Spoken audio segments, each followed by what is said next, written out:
Good afternoon, everybody. Welcome back to the Physique Decoded. I am your podcast host, Richard, and today we are joined by none other than co-founder of Flex Success, Dean McKillop. So welcome to the show, Dean.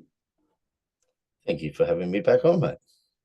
And I'm excited about this episode because I think, when it comes so today we're going to be speaking predominantly about off seasons or improvement seasons. Which one do you prefer, improvement season? Well, I mean, they're all one and the same, right? I think it's Yeah, semantics. I, yeah. I I suppose probably for the intention of what you're trying to achieve, improvement is probably the best, adjective. But it is an off season. Yeah, I don't know. I wonder why they ever called it an off season. Now that you actually say that, it's got to have some historical significance. But I think they use it in sporting worlds quite a lot. But nowadays, especially in basketball, the off season is generally like a 3 to 4 week period where it's like go on holiday, forget basketball mm, exists, and then come back into what they would call preseason. So, because you don't hear preseason get spoken about in, I guess, pre-prep. Um, mm. yeah, interesting that preseason. I It, might. it, well, I guess off season. I know off season comes from sport, but they actually legitimately are having a period off. Like it's designed to rest, Yeah. recover. It's not the off season for a bodybuilder. That's for damn sure. It's the opposite. That's when I don't know. There really isn't an elongated period of doing nothing in bodybuilding. We'll call it pre-contest season. So, but it's no. I'm saying it's definitely an improvement season. Then, Yeah. realistically, you Uh, know. so stick with improvement season for today's episode. How does that sound? Yeah, just to keep it simple. Yeah. Uh, awesome. So essentially, we're going to go through improvement season, and I think one thing that I always notice personally, and I know a lot of other uh, physique individuals within the fitness industry notices, the improvements that your athletes are making in the improvement season. Um, so I was really excited to get you on today and discuss essentially your thought processes to it, how you structure things loosely, and then potentially we've got a few Q&A questions for you as well from listeners that we'll be able to ask you and get some insight on as well. So we do appreciate having you on today, and I think everybody, myself included, very, very excited for this episode. Um, when I posted it up on social media, it was the most liked story of any of the podcasts that we've done so far. So um, you're going to be a fan favorite, I guess. I say so. Stick it to the man. Whoever else has been on here before. That's right. Exactly right. They're your You just friend. can't get Hattie. You just can't get Hattie back on or something like that after me, because You, then you you yeah, know. you actually yours got I think got more likes than Hattie, Mm, like the well, there pre-one. you So, but it's the downloads that count. So we'll give it a couple weeks and then we'll circle back to go. this and see where we're at. Okay, awesome. So let's just kick it off. And what are your main considerations for a improvement season? Like if you're taking a client or an athlete from they've come to you, they want to work towards doing a physique show. What are the initial, I guess, variables and considerations that you look at in for an athlete in an improvement season? Mm. It's like initially probably like twofold. In that, number one, we're assessing like, are there currently any major bottlenecks in their setup that has previously been happening before they've come to me that may, indicate an easy option for us to find progression. Something as simple as, inappropriate tracking of food, or too much time sort of just training without any thought process or intent or periodization, or maybe in my instance there was some, poor considerations around their drug use, both in quantity, types, and length. So like trying to find bottlenecks.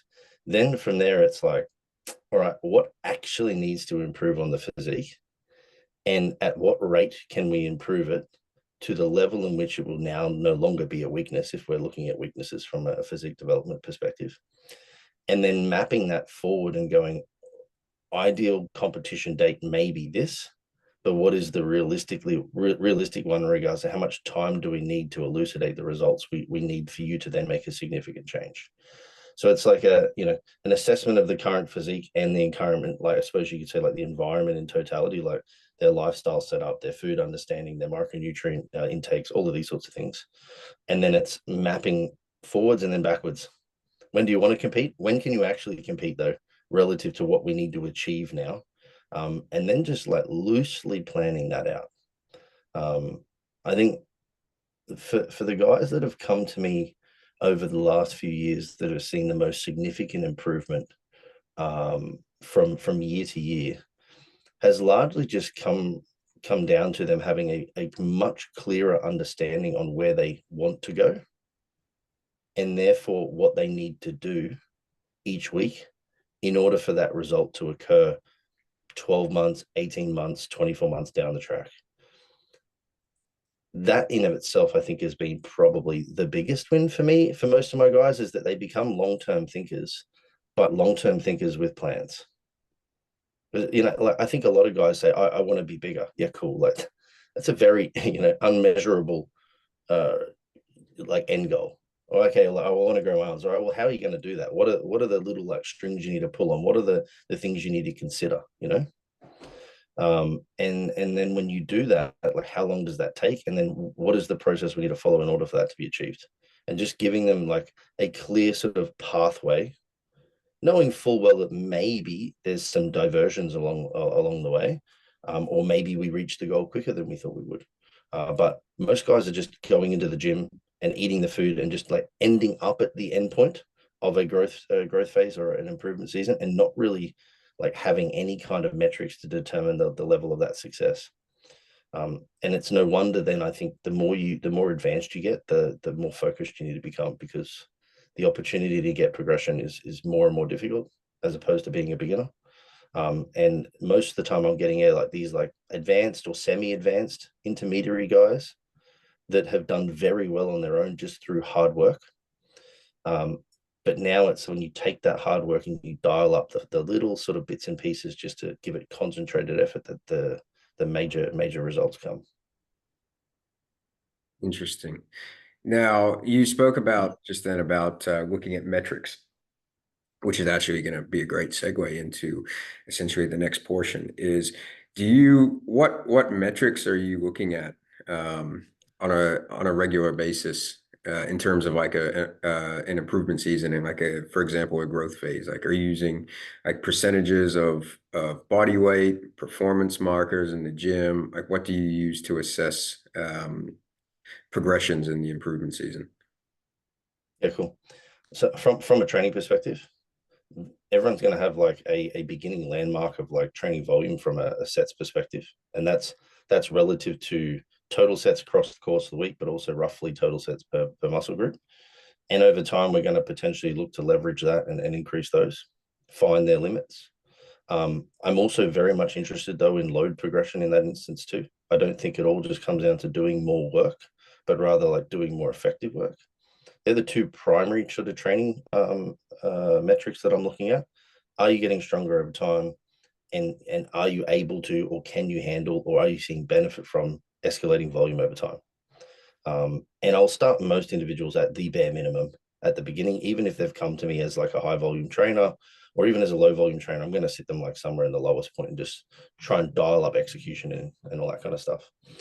And then from a body weight perspective, it's a little bit more difficult, I suppose, in my domain because drugs are involved for all of my guys. So the rate of gain percentages aren't necessarily fair for all individuals because, as a natural, you're not going to grow as quick as you are as a non-natural, obviously. But it's also phase specific. Because, if we're talking about somebody coming out of the back end of a contest prep, an actual preparation, the rate of gain initially is going to be probably a lot greater and then it's going to slow down. And then similarly at the back end of a growth phase, it's actually probably going to slow down a little bit too, because the affinity or the propensity to maybe lay down fat starts to escalate up while muscle growth starts to de-escalate in regards to the total amount that they typically see for a multitude of reasons. And then there's also the factor of that there has to just be, and this is unfortunately for those that are listening, it's not really something that is implementable for them. There's a trained eye aspect of, I may only want to see a 1/4% of body weight coming on a week, or an arbitrary number of 200 grams to 300 grams a week. But if I see 4 or 500 or 0.5% to 1%, and the visual is improved, then not being fearful of letting it happen as well. So there's those. And then I have a whole bunch of health metrics too that are making sure that athlete stays in check so that they can actually train hard. But from a progression perspective, it's mainly those: body weight, pitches, training volume, and then also like training load. And what would be the health metrics that you just spoke about there? Would you be able to give an example of one or two of those? Yeah, there's a collection of like general metrics that I think are very, very, very important for people to measure and reference over time. One would be weekly blood pressure. It's an easy metric just to take to assess the relative risk that you're going to be placing on your cardiovascular system over time, that would increase your risk factor for cardiovascular disease. Blood pressure is major. There's also potentially some indication of stress there if that shifts. Resting heart rate, similarly, if we can make sure the resting heart rate is relatively low, we know they're in an otherwise like seemingly both good parasympathetic state so that they can relax when they're supposed to relax. But also, if that resting heart rate is in that position that we need it to be, which ideally would be like sub 70 beats per minute, ideally. Sometimes it may escalate. That's not to say that it can't, but ideally sub 70 or very low 70s. Then we can assume also that like the cardiorespiratory and cardiovascular function is pretty good. And there's a whole host of benefits to doing that. So there's those two. And then from a blood panel perspective, major concern, lipids, specifically LDL, because that has a direct causative relationship with increasing your risk profile for cardiovascular disease long term as well. And that's an independent risk factor. So even in the absence of otherwise a very healthy individual, if your LDL is skewed beyond the limitations that they've seen in the research, which typically sees it around about like 3 mLs per deciliter per liter, sorry, then your risk profile starts to rise linearly as that also rises. So it's super important that LDL keeps in check. Some people will do things like, fasted blood glucose. I'm less interested in fasted blood glucose because it's impacted by a multitude of things that may not necessarily reference their actual blood sugar control health, I suppose you could say. So HbA1c is usually a better marker. And that's just the average exposure of your red blood cells to blood sugar over the past 3 months. So it gives you like what the chronic level of blood glucose was. Again, the reason for blood sugar here and LDL is because these are like two factors that heavily play into risk factors for cardiovascular disease, which is likely the thing that's going to contribute to, especially a larger individuals, like risk profile for early death. And then general markers, like, you're going to be looking at things like typical kidney function markers and stuff like that, just to make sure that they're not running into any filtration issues, or if they've got pitting or edema and stuff. There's usually clues as to whether or not that would occur first, but they're the major health ones: blood pressure, blood glucose, but over time. And then also just looking at blood pressure. Those sort of like three are like your major hit points, and then resting heart rate as well.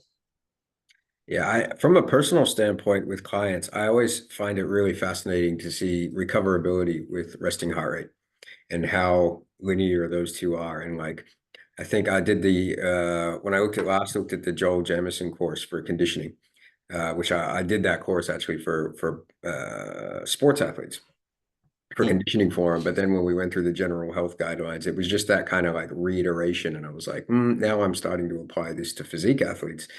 And the recovery levels that you see them, the levels of stress that they, as it decreases as they get fitter. So essentially, like, I'll look at it and won't go up as high as 70. I think in natural athletes that generally aren't quite as big. I think if you are athletic, you should be low 60s, high 50s. I think for me personally, that's where I see greatest effects from it. And, if somebody comes in and we look at it and it's 67, 68, then, like you said, we're looking at stress, we're looking at lack of recovery and things like that. And from a natural athlete's perspective, lowering that just with, zone 2 cardio, 20, 30 minutes a week. Like it's amazing how something like that can improve an athlete's ability to recover from workouts and indirectly be able to train harder, train more, sleep better, have less cravings. So it's the resting heart rate one for me has been absolutely huge in terms of physique athletes' performance. So I think that's a really cool point that you bring that up, as well as blood pressure, which honestly is probably one I should look at a little bit more frequently for athletes. But yeah, those are some really good points there. Next question. Where have we got? I'm jumping into the questions now from listeners. So if we have an athlete, it's quote unquote skinny fat, which I guess the terminology would be under muscled with a higher level of body fat than we would like. If we have an athlete that is coming to you or coming to a coach as a in that situation, in terms of phasing, now we get a lot of questions on, would you look at getting body fat down first? Would you look at maintenance phases to try to change their body composition? Would you look at trying to go into small surplus phases? Like, what would your ideology be around that for somebody in that situation? Yeah, I mean, I can probably argue for and against both approaches. I think that's the tough thing with physique development. Like, you'll hear argument in one camp might be that if you have higher body fat, there's maybe they'll try and like pull on a thread of very specific claims, like you'd have decreased insulin sensitivity, and then you're going to have like lower nutrient partitioning, and therefore your ability to grow muscle is less, etc., etc. But like, if you look at all of the largest humans in the world, uh, like sumo wrestlers, monstrous guys in the NFL who carry significant amounts of body fat, they also carry significant amounts of muscle. So it's questionable as to whether or not the insulin sensitivity theory has an impact on your capacity to grow. Now, chicken or the egg, were they muscular prior and then added fat? No one's really going to know. But the point is that I'm not really sure if insulin sensitivity is as concerning for muscle growth as it probably is for your health, though. So put that in a different basket. One of the biggest things that would probably contribute as to like which route I would take, though, would be the person's willingness to deal with the difficulty of having to have less body fat and the actual capacity to tolerate that. And then also like how far away is the end goal? If the goal is 3, 4, 5 years down the track, they otherwise have fairly healthy metrics. They feel comfortable in their own skin at the body fat they're at, and they've got a fairly low training age. Then I'd be far more inclined to say spend as much time as you can in a very low to moderate surplus growing tissue, because you'll be able to do that in the most comfortable state without shifting yourself too far from the needle. The needle being like this settling point that you're happy at from an appetite regulation perspective, from a health metric perspective, a lifestyle perspective, because you have to understand that if you're going to cut body fat, it's going to require calorie restriction. It's going to require some level of restraint in your daily life. And then in doing so, it's also going to make potentially the whole process a little bit more like it's going to have a little bit more of an abrasive approach, like because you're constantly fighting the want to maybe move back to your settling point or your set point, I should say, from a hunger perspective. Now, if because and the reason why I would do that is because you'd spend more time in an environment that is conducive to muscle growth, i.e., with maximum amounts of food, the capacity to train the hardest, the capacity to recover the hardest, etc. That would tend to elicit the greatest results in regards to adding on tissue into an area in which that is currently your weakness. You know, if you're and if you're skinny fat, you probably haven't trained that much.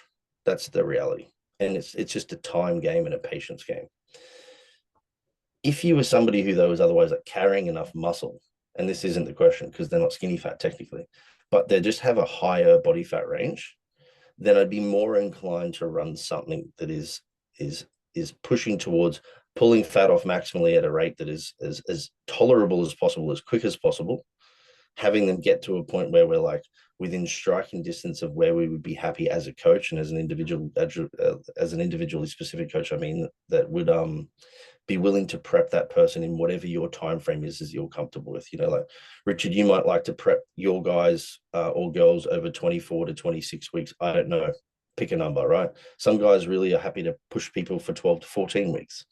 But getting them to a body fat range that's kind of like within striking distance of that, and then trying to work their food back up and not have them shift too far beyond that, then that would be the approach I take with that individual if the time frame is shorter. But the tough thing is if you've already got a lot of body fat and not that much muscle, it's always going to be a bit more difficult. Because anytime you shift that body fat down to any significant degree, the sort of like maladaptive response metabolically is going to give you a cascade of things that you're just not that comfortable with. And it's going to take a long time to kind of reset your norm. Should I maybe explain settling points versus set points That for might, body yeah, fat and why I'm talking about this? let's start there. I think that's a important point that a lot of people may not actually understand.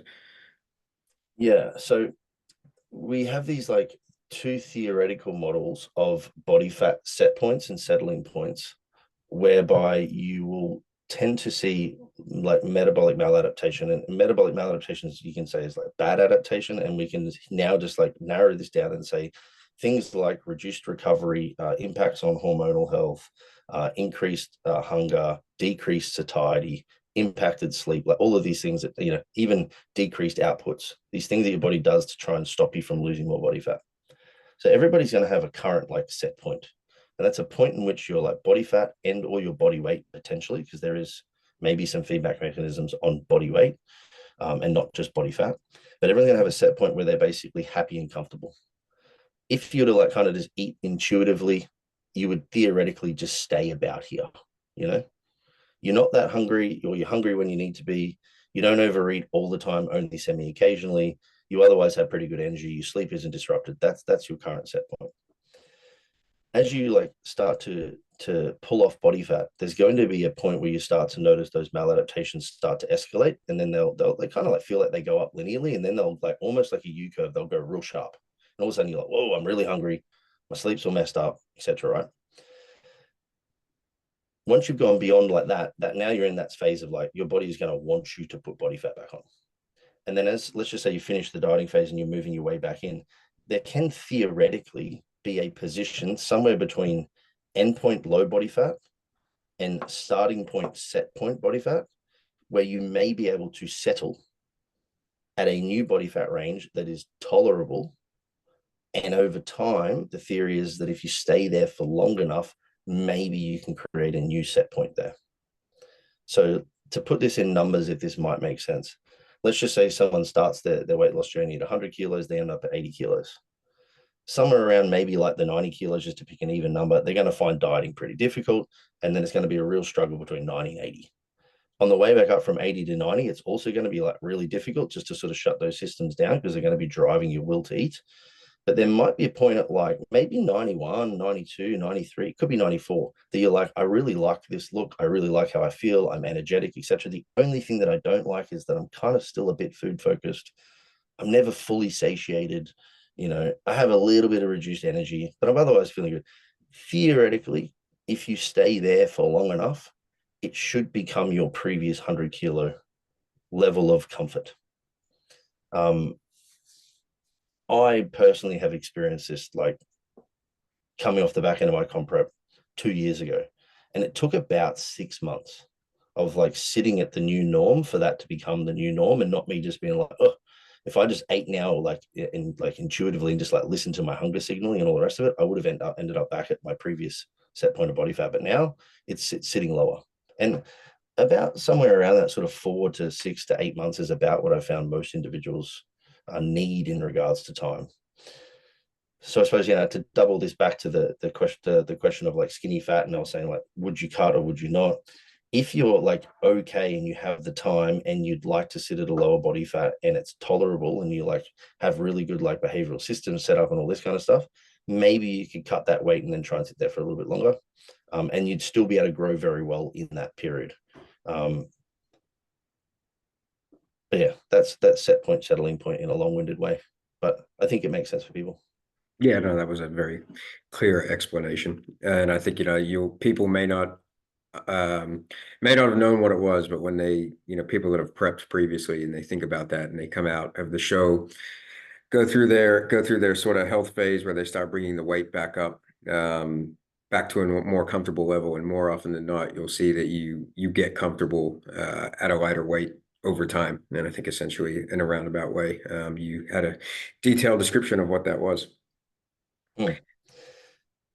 Now, you spoke just a little bit before about how people are feeling.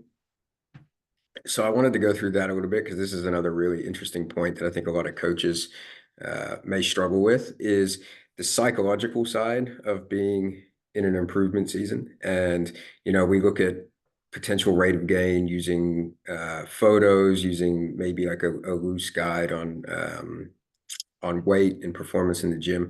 Where does where does the psychological side come in? Because for me, that's a huge thing. Is how people feel when they're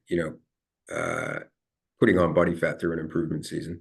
Where does that sit in regards to how you would change your numbers or phases in a improvement season? Mm.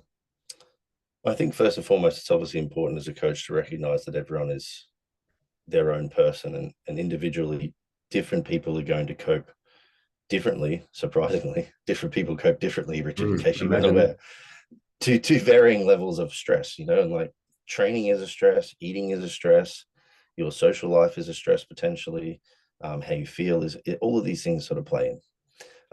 So like some individuals, I'm going to be prepared to let their body fat get higher for the exact reasons as we've kind of just spoken about in this set point settling point concept, right? Is that some individuals, like when you sit them in that, hey, I'd like you to stay leaner so that we don't have to diet for so long or diet harder, there's just a period whereby they're just like always in a constant state of, man, I just want to eat more food, or I'm always holding back, or I'm not fully recovered. Some individuals just don't cope well in that space, and they're far better off holding the previous amount of body fat that they had and trying to find new weight, like total weight, like levels, like on an actual scale, because it means they're going to be strong. It means they're going to be recovered well. But maybe those factors are also coming into play because it also means that they can live their life relatively comfortably.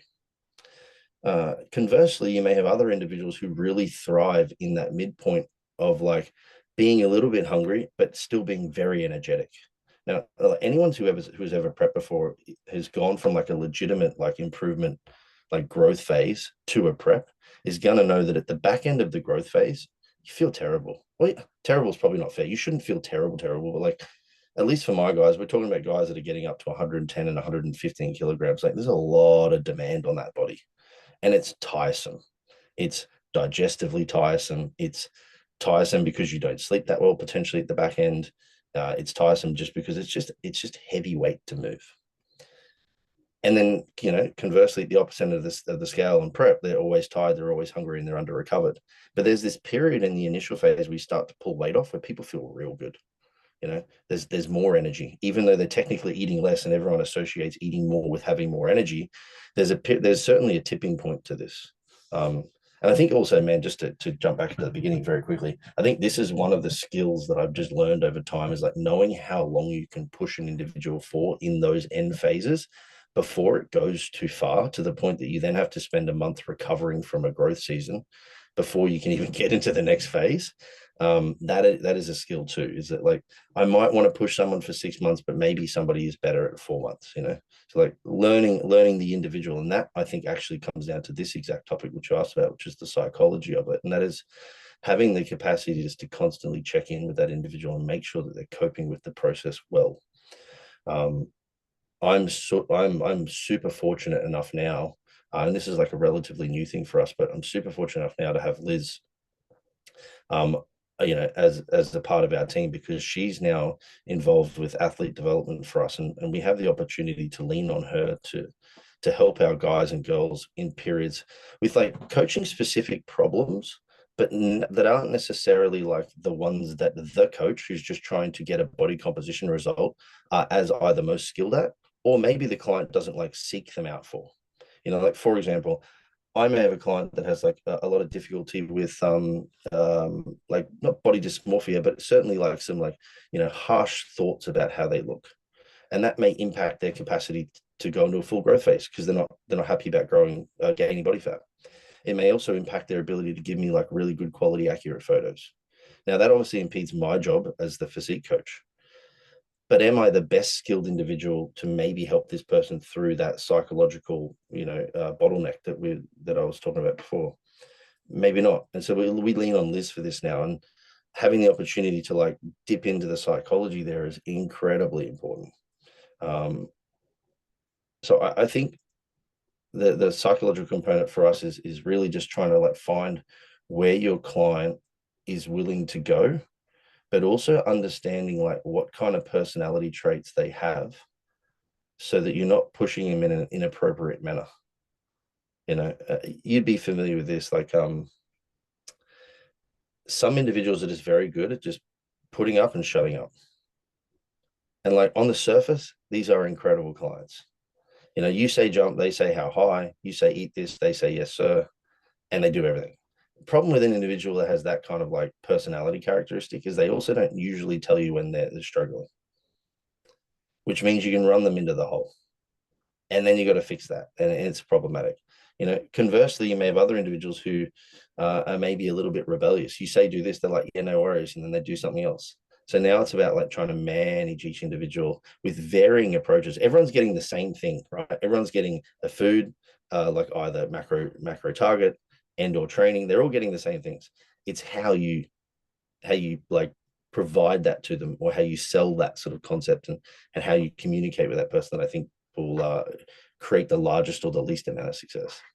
Yeah, absolutely. The art of coaching, Mm, essentially breaking it down and working out in a roundabout way, like what, again, as it's not, there's not going to be one way or another to do it. It's going to end up being, okay, understand the individual, understand what their capacities are, and then sort of build around that, which I think, again, coming back is just more so on coaching being a collaborative effort with athletes, than not being, actually, we spoke about this recently about coaching not being a dictatorship, but it's not essentially going to be, okay, this is, I know exactly what you need to do, this is what you need to do. And it's like the coaches understand principles, and then we have to best apply them according to the individual that is in front of us at the time. So I think that's a really good point.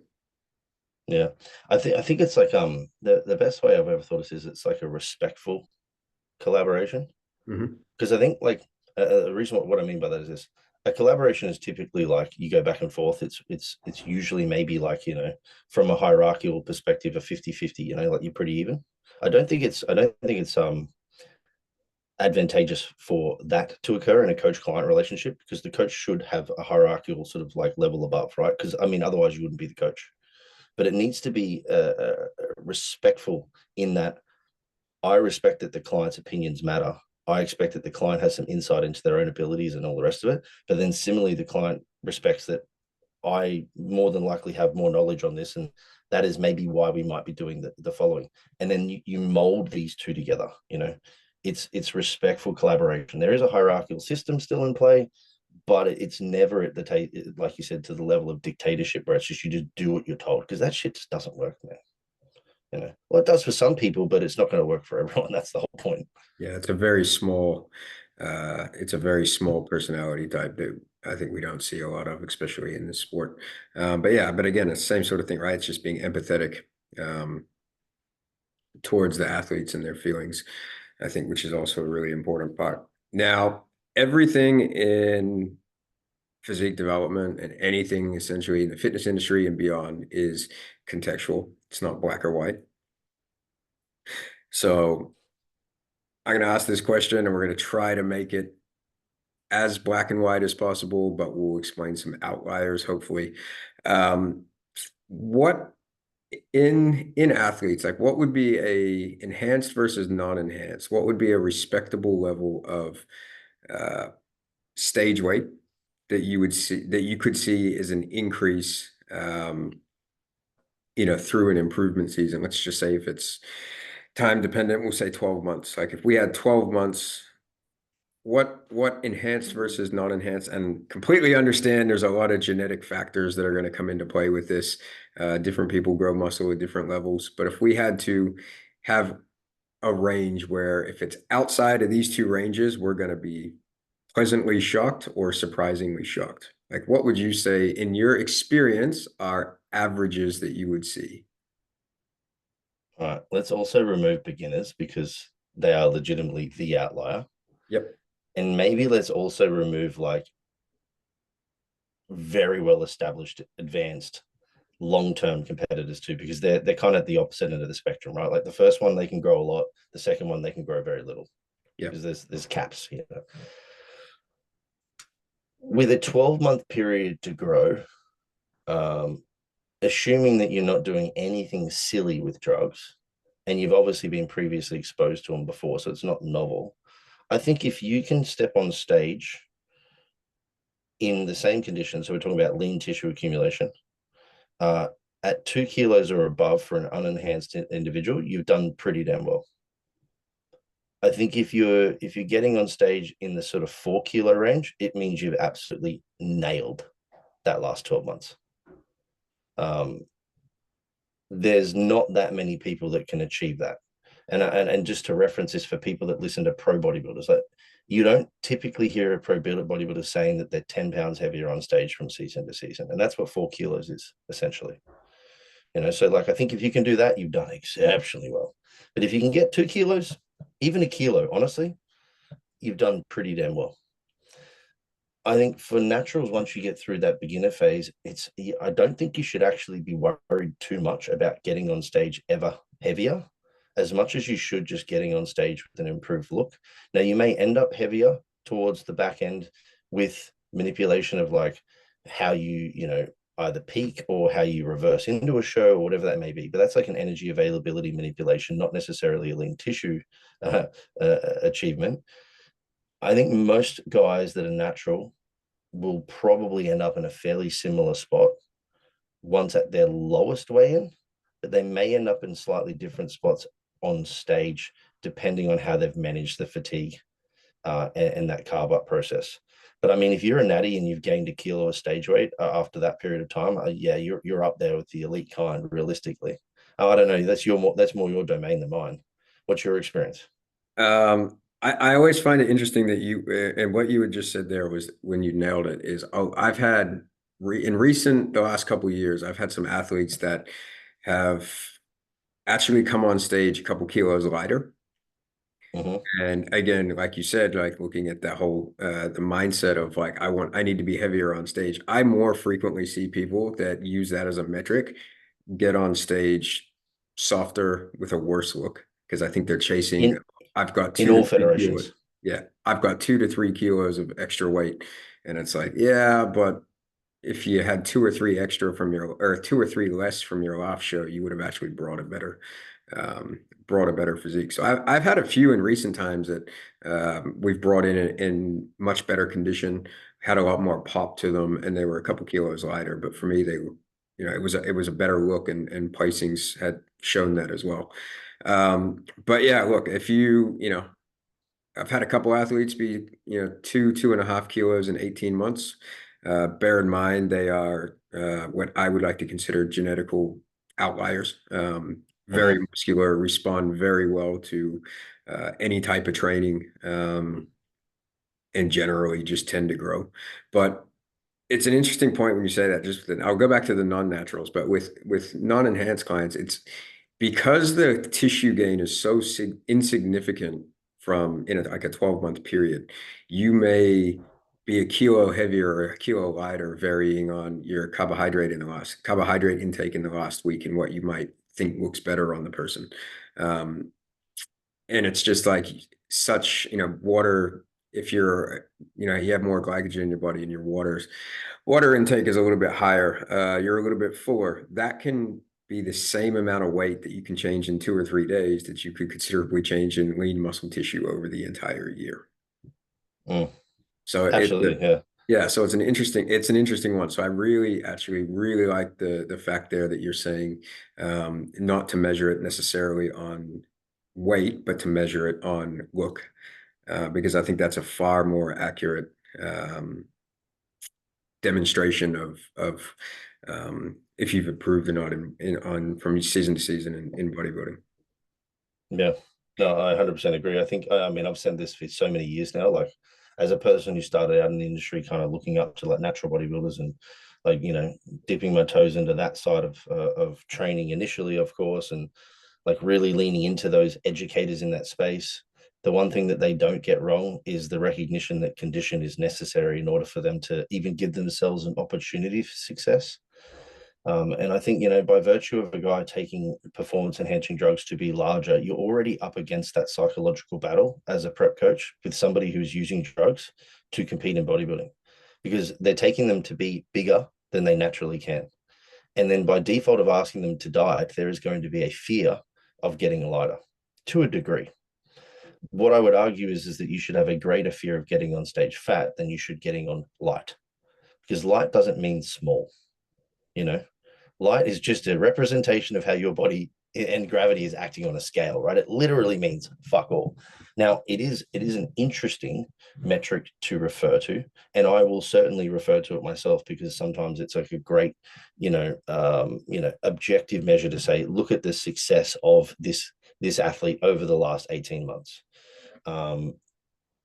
But it doesn't mean that you should fear also getting on stage the same weight as an enhanced individual. I don't think you probably should, um, because drugs allow you the opportunity to grow tissue beyond your natural capacity. So that shouldn't be a limiting factor for you. What would be is your inability to maximize the growth season with appropriate programming and periodization and food and drugs and all this sort of stuff. And then also similarly messing that up in a prep. But I will say that far too many enhanced individuals think they've grown more than what they have. And as a result of that, they end up getting back on stage chasing a heavier number than chasing a better look. And if they could look at naturals, they'd learn a lot.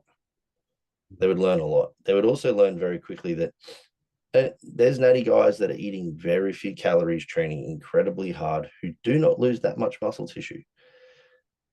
So if you're an enhanced individual using a lot of drugs, the weight you're losing really isn't actual muscle tissue either. It's more around what you just mentioned before. It's about fluid balance, because the one major variability, the one major variance between enhanced and non-enhanced typically is there's a big disparity between like stage weights in these guys. There's a large population of natties that are competing sub 80 kilos. There's a large like population of non-natty competitors competing in the under 90s and the under 100s. So we're talking about like 10 and 15 and 20 kilos more tissue to deal with, and that means more fluid balance consideration. So you can lose 3 and 4 kilos of fluid off a geared competitor who's also escalating up, like, sodium retention and a bunch of other things because of the drugs they use. So there's this massive like moment where they'll lose a bunch of weight and they'll just shit themselves because there's like they think they've lost 3 kilos of tissue. The only thing I'll just finish up on this, there is one caveat to this, and that I said obviously chase condition, because I'm a condition coach, I guess you could say, is that there is certainly an argument in the enhanced space though for not necessarily always pushing condition to the absolute most, in that you're up against guys like I just mentioned, or girls for that matter too. I apologize that I haven't spoken about girls. It's just not my space. In case anyone's listening, I'm not biasing that. It's just I don't coach girls, so I don't really reference them. I do feel like the number is for females. Just before we go on there, the number for female, I think, you can look at it and it's still relatively similar, especially if you look at it percentage base. So I think when we say guys, we can say both genders, because I think a lot of that is applicable to both. Yeah, cool. Yeah, because you're up against larger individuals, sometimes, if you have to suck someone down to get them like proper inside out peeled all the way to the center of their ass crack, it can sometimes come at the cost of the look compared to people that are just that much larger than you. So in some instances, for those that are judging the enhanced crew, it's not always the same space. Like, you don't live in the same competitive space as what a natural bodybuilder does. So sometimes it's not as advantageous to be completely peeled. It always is though, once you're large enough, because there's no such thing as a person losing who was large enough and too lean. That doesn't exist. Yeah. You can definitely be like lean enough, but not big enough in the enhanced space. So it's slightly different. Yeah, absolutely.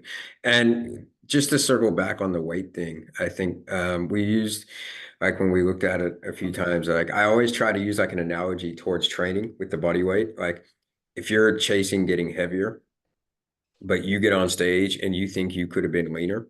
And then when you go for your next show, and then your goal is to come back heavier, that's almost going to be, especially in a natural athlete, that's doubling or tripling what the expectancy of muscle that you can put on is. Because if you had to lose 2 kilos, and essentially we can only gain 1 kilo of actual tissue or 1 to 2 kilos of tissue per year, then, if you're the same weight, phenomenal. And then I always kind of like pull this back to training. And it's like, if you use shit form on a certain weight, then if your next objective to be better is to have more weight on the bar, the technique's probably gonna look even worse.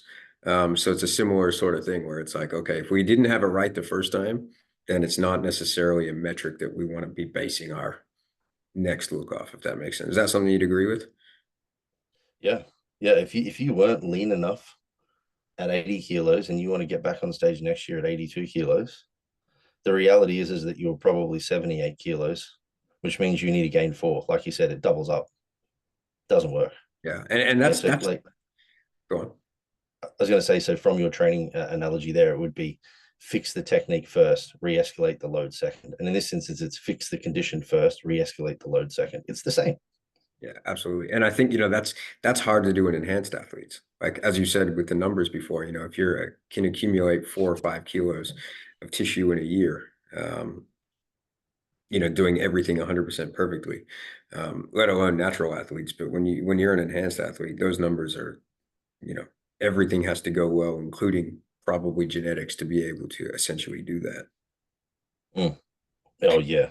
I mean, I don't think I've ever, I don't think I've ever achieved greater than 4 kilos in like reality. Like that's not necessarily true. Like I've had people on stage 7 kilos heavier but not in the 12-month period we're talking about. It was more like an 18-month with then like a 3 or 4 with about a 4 or 5 month prep.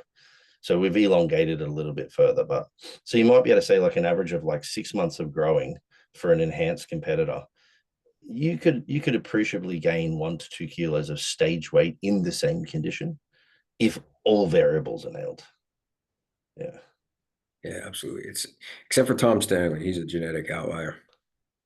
That Yeah. he just keeps getting bigger and bigger and bigger. Him at the moment, man, he's 103 kilos. I can't remember off the top of my head what his new cap limit is. I think it's like 92 or 93. It's gonna be I mean, he is honestly the last time he was this weight, he was not even remotely in close to the composition that he's in right now. And we've only just kind of started to get a bit of a steamroll into this growth season. So I'm super keen to see his because the cool thing about him, man, is like most people sometimes they compete and you're like, yep, that's a great physique. And they'll do well. But there isn't anything on their physique that you can see like that will drastically change that look. They'll get a little bit bigger, like, but it's the same. The thing about Tom's is like, man, he's got so much space to fill that it's only just going to get more cartoonish. It's just going to get wackier and wackier and wackier. So uh, it's going to be a fun Yeah. 12 months. And every time I see, like, anytime we get progress photos updated from you or from Tom or anything like that, like it's essentially looking like his conditioning barely changes. Like he's Mm, accumulating body fat at such a small rate, but his look is just transforming. So we're gonna be really excited to see what happens with him. And I think another mm. one is Cam. Just Cam wacky. George. Yeah, just absolutely. Yeah, sorry, not Cam Withers too, but Cam George for this Mm. instance. Just incredible growth over the last. It was about 2 or 3 years since he last competed. Yeah, I think he was the year that David Fideli from South Australia was in the overalls with him, which I think was about 18 months prior to season A. So it would have been about 2 years total. So about 2.5 years since he's competed. He looks like a different Um, human being. yeah, man. He's to this morning he was 86.9 kilos. He's pretty close to being ready. And when he won his overall, he was 78. and a bit.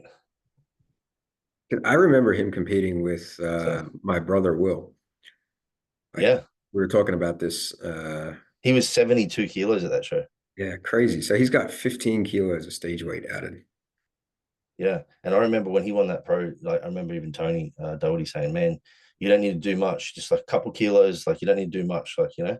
And like I Mm. said, he was 78 kilos when he won against Dave Fidelli, and I think Dave probably at that time would have been like 115 or something, Yeah, which just goes to also like remind people that shape and condition, because Cam gets peeled, shape and condition matters way more than weight on the scale when you've got the genetic, like when you've won the genetic lottery, like Cam with his like real bubbly muscle, because he gave up like what 40 kilos,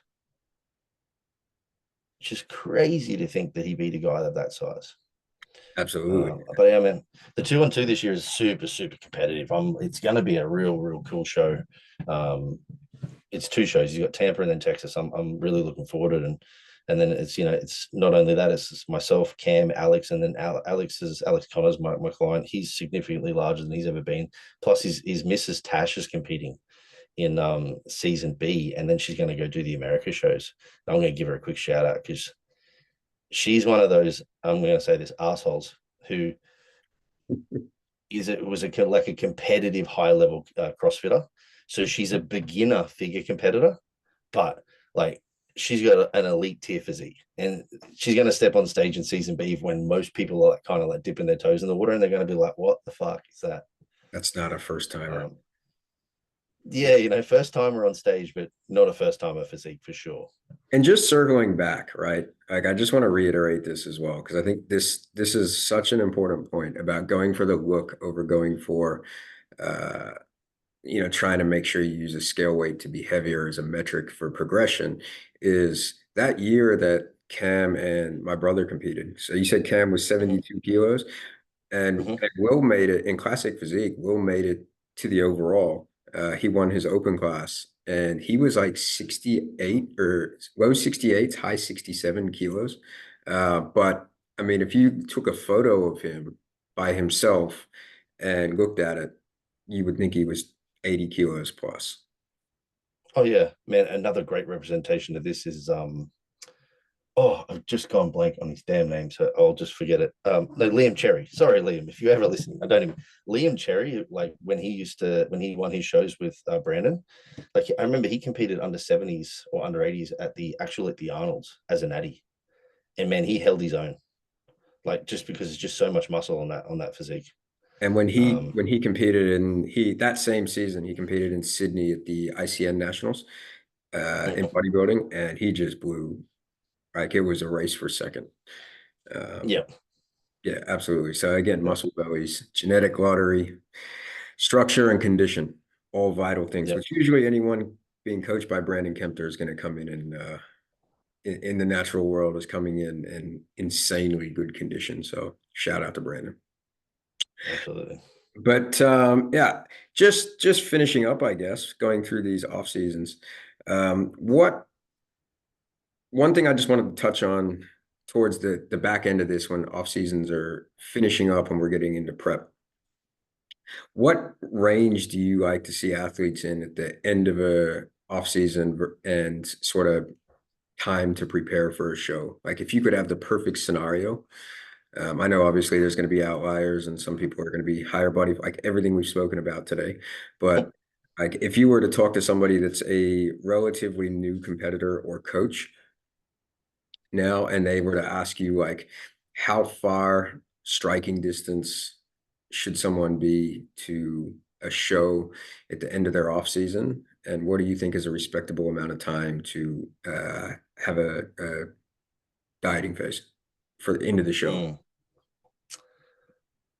How far should they be off in striking distance is a difficult question to answer because I guess it shouldn't be like how far off should they be, but rather how far do you need?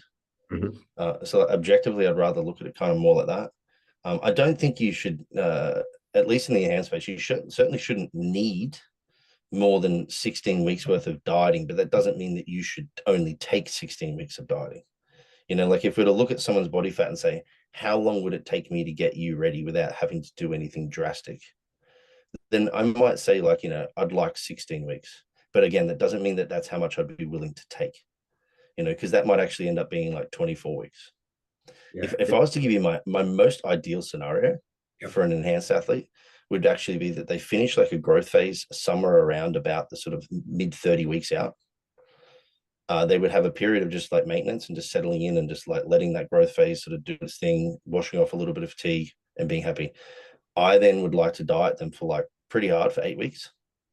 So we're getting into the sort of zone now of like, if we went from say 32 to 8 to, we're at 20, 26 or sorry, 20, 24 weeks. I'd really want to diet them quite hard into like maybe like the sort of 18 weeks out mark. And then I'd actually like to, and this is mainly because pharmacology shifts here. Normally pharmacology is going to be low at that period. It's going to go up in the sort of maybe in the 12 to 20 week out phase. Then actually like getting a little bit of like a period of recomposition, maybe a little bit more growth, and then only having to diet them hard again for around about 12 weeks. So it's almost like like a proper two-phasic prep. There's maintenance, heavy, hard, fast fat loss, incredibly stressful, very difficult to get done. But then it's followed by 6 to 8 weeks of just settling in and growing a little bit, and then it's 12 weeks of hard dieting. I really like that approach personally, because I think mentally and psychologically it's super easy to commit to. And it also means that in that last 12 weeks, you're probably actually starting that prep phase, the official prep phase, at like 8 week out condition. So you've still got like a month up your sleeve to like refeed and break and do all this sort of stuff. But I would say that the most common sort of approach is somewhere around about 24 weeks is about what I like. 20 to 24 weeks. Individuals who are typically leaner and don't gain as much body fat, for those, they might be somewhere in the 16-week zone. I have a few that I've only dieted for 12 and 14 weeks, like, but they're the outliers, so they shouldn't really get mentioned in this space Yeah. because most people shouldn't do that. Yeah, I think if you do that more often than not, people may end up in a little bit of trouble 4 to 6 weeks out and might maybe have a turbulent landing to their contest prep. Yeah, I Or think like just most of the time, two things happen, right? They either don't get lean enough, or they have to diet so hard that they don't really ever get time to pull back, and then they just don't look that good.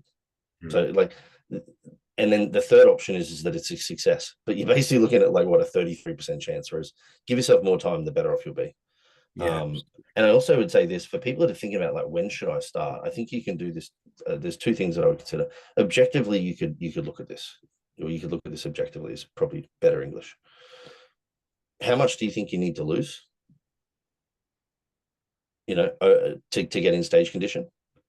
Whatever you think it is, add another 2 kilos. Just add another as a bonus. And then look at losing 1% on average across an entire prep, and then how long of your body weight that is. How long does it take then, therefore, for you to lose that weight?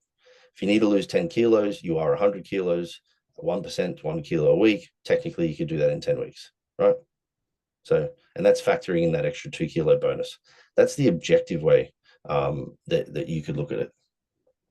And I think that's probably like the best metric that you could go off.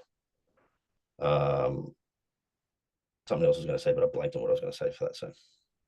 So generally looking at uh, where they're, I guess if we were to use this for somebody that maybe isn't quite as experienced and is sort of estimating how long it would take, essentially what you're saying there is sort of go, okay, let's work out, take their current weight, work out what we estimate their stage weight to be at, and then look at 1% per week, work out how many weeks it is, and then essentially that's a little, or add 2 kilos and then look at 1% per week of rate of loss, and then that's a realistic amount. I would maybe also say, just with some, is just to add a couple weeks on, and Oh, easy. quite if you diet quite well, you've got diet break time and things like that in there. And if things don't go to plan, which can happen frequently, then essentially you got a couple weeks up your sleeve as well to make sure that we're not getting to the stage not in condition. Yeah. I'm sorry if I didn't preface that. That is exactly the same. I actually wrote a calculator for this at one stage, and it was, amount of weight to lose, rate of loss to achieve, and then there was amount of diet breaks wanting to be taken. So then that would obviously like add more weeks, and then there was an error margin as well of like 2 to 4 weeks. So by the time you think that, oh, I only need 10 weeks, actually I need 16. Yeah. So it maps out pretty quickly. So that was, I did remember what I was going to say too. That's the objective approach to consider. The other thing I would say to people, and I think this is where a lot of people fuck up and they give themselves too short of a time, and that is that most people fear starting their prep early, that they won't gain as much muscle as they possibly could have before they begin. And what I would say to them is this: you can lose way more fat in 4 weeks than you can grow muscle. So if you want to extend your growth phase another week and then another week and another 4 weeks, you have to ask yourself, like, legitimately, how much can I objectively gain in this last 4 weeks here versus what benefit would I get from adding this 4 weeks onto my dieting phase? And the answer almost always will be that the benefit of adding the 4 weeks to your dieting phase is way, way, way higher than any kind of muscle mass that you think you can gain in 4 weeks. So I tend to sort of always remind myself that, even as my advanced guys, I'm like, the growth phase is going great. Like, maybe just one more week, maybe just one more week. And I'm like, can I diet them in 16? Yeah, I can. But do I want to? I'm not sure. How much can they grow in the next 2 weeks? Fuck all. All Mhm. right, we're pulling the growth phase, we're hitting the maintenance, we're recovering, and then we're going to go into fat loss. You Yeah, I know, think that's a really good point. And I think that's, obviously Dean works essentially with only enhanced athletes, but when we're also looking at natural athletes, because of everything we've just said in terms of like realistic amounts of muscle that we can gain, um, that applies, like you think about it in that way, and that applies so much more as well. It's like, well, do I keep my calories higher for an extra 3 weeks when you could potentially like gain maybe 50 grams issue, if yeah, that, like, right? And then, um, or risk, the risk to reward's just not there. So I think that's a really good point too. That's a yeah, I great, mean, because dude, even if you look at the average like 80 kilo person and you say, hey, they can pull, like, we know that they can pull about 1% off of their body weight per week pretty comfortably without much risk for muscle loss. 3 weeks, that's 2.5 kilos, you know? And you said how much muscle in 3 weeks? 50 grams, if you're yeah, lucky. if you're lucky. Yeah. Like, I'll tell you now, right now, having 2.5 kilos less fat on your ass is going to look way better than maybe having 50 grams more muscle somewhere on your body, Oh yeah, 100%. you know? Absolutely. Completely agree. And you can probably make that 50 grams of muscle up with an extra, what, 10 grams of carbs on the day or something like Yeah, that. a little bit of Water fluid. weight. Yeah. Yeah, But absolutely. man, actually, this circles back honestly, I think, as to like why I've been so lucky in to have, well, it's not luck, but why I've had so much success with so many people in regards to off seasons and then also preps. It's because I don't get caught in the emotionality of that decision making process where I think, but I don't really want to diet for that long, or I don't want to really push them for that long. There's there's so many objective things that we can look at to determine whether or not the decision we think we should make is an appropriate decision or an accurate decision, or like the decision that's going to be most conducive to the best possible end result. And I think a lot of people get caught in the emotion and just stop. They just need to stop, step back, and go, what's reality? Because, man, like when you put those numbers that we just said on paper, I would be flabbergasted if anybody chose 4 more weeks of growth. Yeah, absolutely. Unless, of course, they just want to be heavier on stage, Rich. And they can be, but they just maybe won't be in condition. Looks good in the Instagram caption, but maybe not in the photo. Mm, Yeah, yeah. absolutely. And I think, well, right, looking at these things and like you said about being logical, essentially is boils down to one of the main reasons why you've had so much success in this field over the last, God, I don't know how many years you've been doing this, but it's been a long, long, long time. But yeah, which I think is 2016 was when I think we kicked Flex off officially. And I mean, I was prepping people from the beginning. So, mm, you know, it's it's a crazy, long isn't it? time. Absolutely. I think that's yeah. But yeah, so again, I'm not going to take up any more of your time today. We've had a longer episode, but I think there's a lot more of this that needs to be said. And we could probably keep going through a lot of this, but I'm going to let you get back to your check-ins today. Um, where can people find information about you? Best bet is honestly just to go to the company Instagram, Flex Success. That simple. If I don't know if you're on video, but this is Yep. here. Flex Um, underscore success. that's the one. Very, very easy to find. We've got a quick links there that has all of the information on there in regards to like coaching inquiries or applications, and all of our other sort of stuff that we have there, like podcasts and stuff too. So Absolutely. Okay, so for anyone that has any follow-up questions about this episode, either message myself, message Dean, and we can get back to you on any answers that you guys might have. Outside of that, I just want to say thanks so much for coming on. And I know I say this every single time I get on a podcast with you, whether it's on the Flex one or my one, but Dean's been probably one of my biggest influences in bodybuilding coaching. Probably since 2016, to be honest. I would come and ask you questions when I didn't know a whole hell of a lot. And so I think, Dean and Flexer is a good company to look at for information and speak to. And Dean's super approachable and lovely. So if you guys have any questions or you need any help trying to learn about anything about bodybuilding, Flex for me is like one of the most highest recommended places that I can suggest to anyone. So I really appreciate having you on today, man. my pleasure. Please send me your bank details for that shout out, mate. It's very much appreciated. Absolutely never. You've done so much for me and helping me as a coach that yeah, I couldn't thank you enough. But all right, I'll let you get out of here. Just before we leave, I was on a podcast the other week and they asked me a question and I liked it so much that I'm going to ask it to you to finish. You need to ask a question to my next podcast guest. Uh, You are they not do this allowed to on know you are not allowed to know who it is though, but the question can be yes. Okay. Oh, where am I going to go to with this? please not too Because my initial thought was actually to ask a question around like because it's something that I've just been listening to recently, but I don't know if it's a fair question to ask because like unless someone's listened to it, it wouldn't really make that much sense. And that was around free will versus determinism. Um, all right, man, I'm not good at these on the spot, so you need to save these for Liz. But let me ponder this for a second. Liz is not the All next right, episode, so it's not a question for her, but no, I that's will right. have her on in a few episodes. My question would be this. Oh, I keep changing my mind. I'm so indecisive with this stuff. You can give me two and I'll pick one. All right. Oh, that'd be then. What if one of them is directed at you? It's fine. All right. So one question would be, if you could ask Richard any question, what would it be? Oh, thanks, Dean. That's like Put the pulling the pressure back Uno on me. card. That is. My follow-up question would be, mm, man, I've got nothing. I'm so suck at You've this. got nothing. I'll tell you what, you can message me and I'll work it I'll out. give you a good one. Yeah, Yeah. yeah. You just go ask Liz. I'm sure she'll give you a great question. Because I mean, technically, this isn't going to play right because they could listen to this before the next episode. Yes. But they don't know But which episode I release next. So right, okay.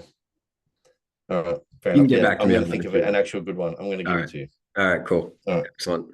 Perfect. All righty. So thanks again for today. I've said that about 4 times now, but 2 weeks time, we will have a new episode out, maybe next week, just depending on time and how work's going. But thank you guys for tuning in. Make sure you follow and subscribe and all the rest, but enjoy your day.